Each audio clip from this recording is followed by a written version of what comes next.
16 دسمبر 1971 پاکستان کی تاریخ کا وہ سیاہ باب ہے جو رہتی دنیا تک قوم کو دکھ پہنچاتا رہے گا، لیکن کوئی سانحہ یکدم نہیں ہوتا بلکہ سالوں کی پرورش کے بعد تکلیف دہ حقیقت بن کر قوموں پر ٹوٹتا ہے۔ میں نے ڈھاکہ ڈوبتے دیکھا وہ کتاب ہے جو موقع پر موجود فوجی افیسر کی تحریر کردہ ہے۔ اس کتاب میں مشرقی پاکستان کی علیحدگی سے متعلق بہت سارے واقعات موجود ہیں۔ انہی واقعات میں سے ایک واقعہ آج آپ کی خدمت میں پیش کیا جائے گا، لیکن ویڈیو شروع کرنے سے پہلے درخواست کرتا ہوں کہ اگر آپ چینل پر نئے ہیں تو چینل کو سبسکرائب کر دیں تاکہ آنے والی ویڈیوز سب سے پہلے آپ کی خدمت میں پہنچ پائیں۔ تو شروع کرتے ہیں آج کی ویڈیو۔ 1969 کو جب ایڈمرل ایس ایم ایسن مشرقی پاکستان کے گورنر بنے، صوبائی نظم و نسق کی ذمہ داریاں یوں تقسیم کی گئیں کہ امن و امان قائم رکھنا سول انتظامیہ کا کام ہوگا اور مارشل لا مشینری جس کے سربراہ لیفٹیننٹ جنرل صاحبزادہ یعقوب علی خان تھے اسی وقت حرکت میں آئے گی جب سول انتظامیہ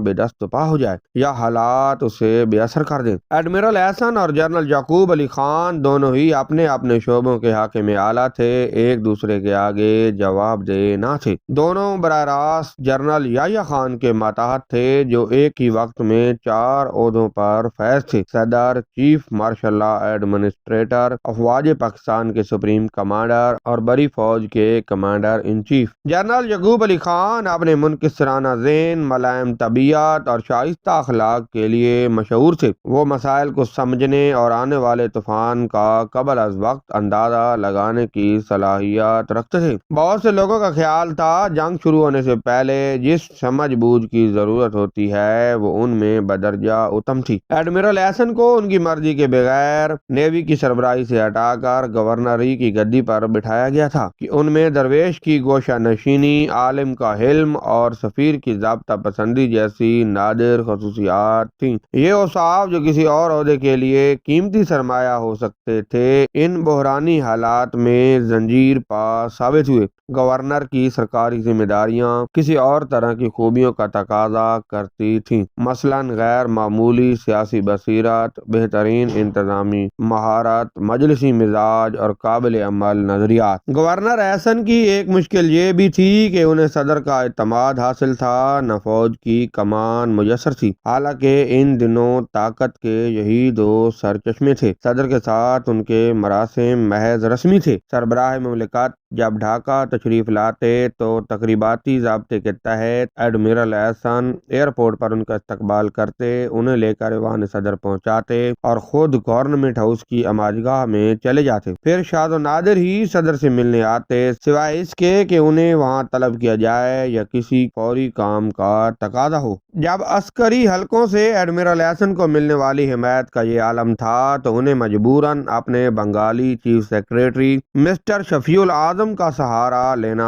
پڑا۔ یہ بنگالی بیوروکریٹ بڑے کایاں تھے، عوامی لیگ کا کھیل کھیلنے کے باوجود بیک وقت گورنر اور مارشل لا ایڈمنسٹریٹر کو بھی خوش رکھنے میں ید طولہ رکھتے تھے۔ یہ صاحب ایک سخت جلد رکھنے والے کچھوے کی مانند تھے جو حسب ضرورت ہی اپنی گردن آگے بڑھانے اور بر وقت اسے اندر کھینچ لینے میں طاق تھا۔ وہ ان حربوں کے ذریعے خوب جانتے تھے کہ عوامی لیگ کو جرنیلوں کے مقابلے میں کس طرح کامیاب کرانا ہے۔ عوامی لیگ خوش تھی کہ یہ حضرت اس کلیدی اسامی پر فیض ہیں۔ بعض لوگوں کا خیال تھا کہ جنرل یحییٰ خان نے انہیں عوامی لیگ کے کہنے پر ہی یہ مقام دے رکھا ہے۔ اس صورتحال کا نتیجہ یہ نکلا کہ مشرقی پاکستان پر انتظامیہ کی گرفت ڈھیلی پڑ گئی۔ مارشل لا عام قانون سے بھی زیادہ غیر مؤثر ہو کر رہ گیا۔ گورنر احسن نے بعد میں اپنی کمزوری کا یہ جواز پیش کیا کہ بڑے بڑے جرائم مارشل لا ضابطوں کی زد میں آتے تھے جن نافذ کرنے کا اختیار صرف مارشل لا ایڈمنسٹریٹر جنرل یعقوب علی خان کو تھا اور وہ صرف یحییٰ خان کو جواب دہ تھے، مجھے نہیں۔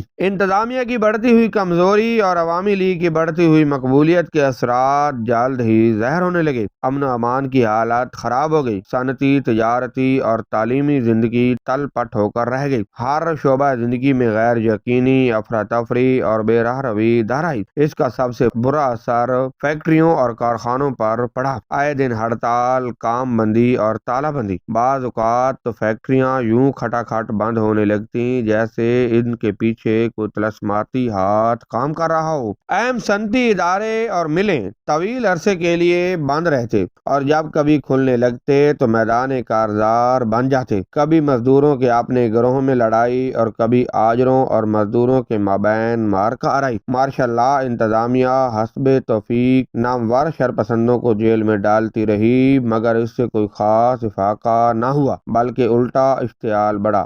نوبت یہاں تک پہنچی کہ 29 اور 30 مئی کو تقریباً 10,000 مزدوروں نے کھلنا جیل کے دروازے توڑ کر اپنے مقید ساتھیوں کو رہا کرانے کی کوشش کی۔ اس سے ایک ہفتہ پہلے مزدوروں کے ایک اور مشتعل ہجوم نے ایک اسسٹنٹ سپرنٹینڈنٹ پولیس مسٹر فضل الرحمان چودھری کو عین اس وقت ہلاک کر دیا تھا جب وہ اپنے فرائض کی ادائیگی میں ناکہ بندی ختم کرنے کی کوشش کر رہا تھا۔ بلوائیوں نے مقتول کی لاش کو گھسیٹا اور مسح کیا۔ اس بیچارے کا قصور ہجوم کی نظر میں یہ تھا کہ وہ مغربی پاکستان کا پٹھو تھا۔ جناب مجیب جو بنگالی چڑیا بھی مرتی تھی تو دندناتا ہوا بیان داغ دیتے تھے۔ ایک فرض شناس پولیس افیسر کی موت پر خاموش رہے۔ مزدوروں کے علاوہ طلباء بھی بدامنی پھیلانے میں پیش تھے۔ گرمیوں کے آغاز میں انہیں امتحانات نے موقع مہیا کیا۔ انہوں نے کسی نہ کسی بہانے ان کا بائیکاٹ کر دیا۔ جن کا بائیکاٹ نہ کیا ان کے نگرانوں اور ممتحنوں کو گھراؤ کر کے انہیں زد کوب کیا۔ بعض مقامات پر چاقو چھریاں بھی چلیں۔ جہاں کہیں وہ ترنگ میں آئے کھڑکیوں کے شیشے، بجلی کے کمکمے اور فرنیچر توڑ دیا۔ جب امتحانوں کا زمانہ گزر گیا تو انہوں نے اپنے دیرینہ 11 نکات نکالیے اور انہیں تسلیم کروانے کے لیے تحریک شروع کر دی۔ ان مطالبات کا تعلیمی مسائل سے بہت کم تعلق تھا۔ وہ سراسر سیاسی نوعیت، صوبائی خود مختاری وغیرہ کے تھے۔ عجیب بات یہ ہے کہ وہی اساتذہ جو امتحانات کے سلسلے میں طلباء کے ہاتھوں پٹتے تھے، مطالبات منوانے کے لیے ان کے ساتھ ہو لیے۔ مزدوروں اور طالب علموں کی پھیلائی ہوئی یہ وبا سرکاری ملازمین تک بھی پہنچ گئی۔ ماہ جون کے شروع میں کوئی 16,000 سرکاری ملازموں نے اپنے مطالبات منوانے کے لیے ہڑتال کر دی۔ حکومت نے اس ہڑتال کو